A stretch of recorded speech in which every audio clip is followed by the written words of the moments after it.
അതായത് ഒരാൾ ഏകദേശം 27 ലക്ഷത്തിലധികം ആളുകളെ ലീഡ് ചെയ്യേണ്ടി വരുന്ന ഒരു അവസ്ഥ വരികയാണ്.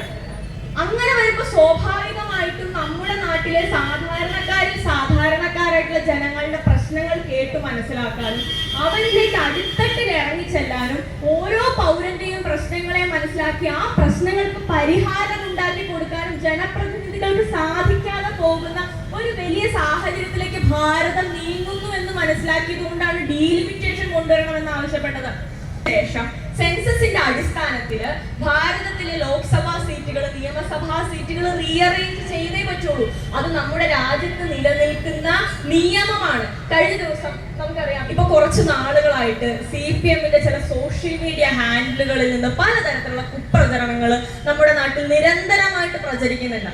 അവരുടെ ഭാഗത്ത് നിന്നുള്ള ഒരു സോഷ്യൽ മീഡിയ ഇൻഫ്ലുവൻസർ വളരെ മോശമായിട്ട് ഡീലിമിറ്റേഷനെയും ഉത്തരേന്ത്യൻ സംസ്ഥാനങ്ങളിലെ പോപ്പുലേഷനെയും പറ്റിയിട്ട് പറയുകയുണ്ടായി. ഞാൻ കേട്ടതാണ്, യുപിയിലൊക്കെ ഇത്രയും അധികം പോപ്പുലേഷൻ ആണെങ്കിൽ അവർക്ക് കോണ്ടം വാങ്ങിച്ചു കൊടുക്കണം. മലപ്പുറത്തെ പോപ്പുലേഷൻ കഴിഞ്ഞ കുറെ കാലമായിട്ട് വളരെയധികം വർദ്ധിച്ചു വരികയാണ്. അതിന് നമ്മളാരും കുറ്റം പറയുന്നില്ലല്ലോ. അവിടെ യുപിയിലുള്ള ആളുകളും ജനങ്ങളല്ലേ. അപ്പൊ മലപ്പുറത്തെ പോപ്പുലേഷൻ വർദ്ധിച്ചു വരുന്നതുകൊണ്ട് ഇങ്ങനെ ചെയ്യണമെന്ന് ഞങ്ങൾ പറഞ്ഞാൽ നിങ്ങളത് അംഗീകരിക്കോ? ഞങ്ങളത് പറയില്ല എന്നുള്ളത് ഞങ്ങളുടെ മര്യാദ, നിങ്ങളത് പറയൂ എന്നുള്ളത് നിങ്ങളുടെ മര്യാദകേട്.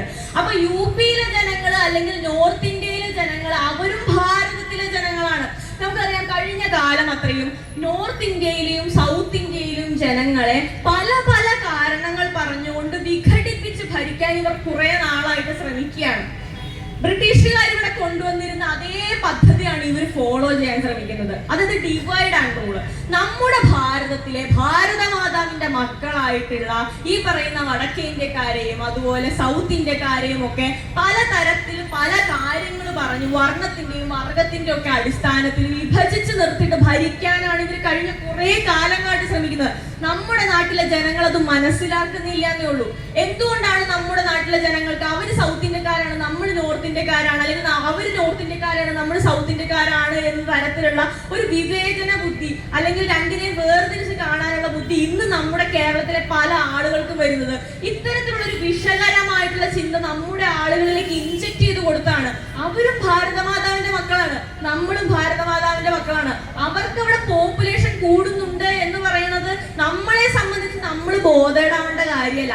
നമുക്കറിയാം, ഈ ഡീലിമിറ്റേഷൻ വന്ന സമയത്ത് കൃത്യമായിട്ട് NDA ഗവൺമെന്റ് പറഞ്ഞിട്ടുണ്ടായിരുന്നു, ഇതിപ്പോ ഈ 33% സംവരണം കൊണ്ടുവരുന്നത് നിങ്ങൾ അംഗീകരിക്കാൻ തയ്യാറാവുകയാണെന്നുണ്ടെങ്കിൽ ഭാരതത്തിലെ മുഴുവൻ സംസ്ഥാനങ്ങൾക്കും, കേരളം അടക്കമുള്ള മുഴുവൻ സംസ്ഥാനങ്ങൾക്കും 50% സീറ്റ് വർദ്ധിപ്പിക്കാൻ ഞങ്ങൾ അനുവദിക്കാം. അതിന്